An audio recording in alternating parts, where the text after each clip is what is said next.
Hali gani mwanafamilia huwa tunapenda hii hapa hii Epizodes of Media.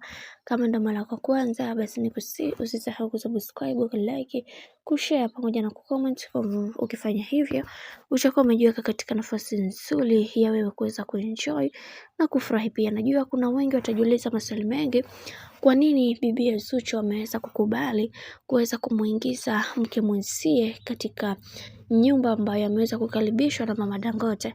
Lakini majibu ya maswali yenu yako hapa ni kwamba Mama Dangote amekuwa mwanamke ambaye mara zote anawapenda kama wanazake wote.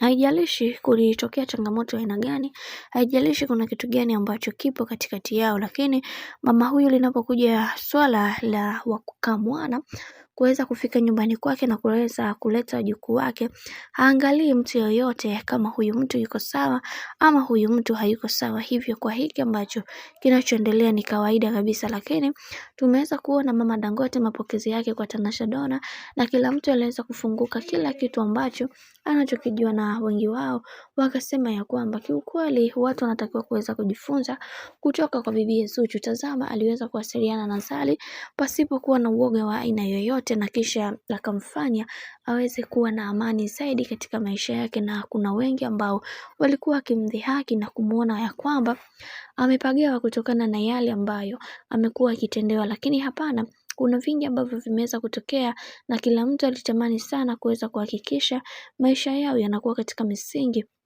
na mikakati iliyo bora, kwa sababu kuna vingi ambavyo vimeweza kutokea katika maisha yake na kila mtu alitamani sana kuweza kuona maisha ya bibi Zuchu yakiwa katika misingi na mikakati iliyo bora, na wengi wao wakasema Zuchu ni mwanamke na nusu kwa hiki ambacho alichoweza kukifanya.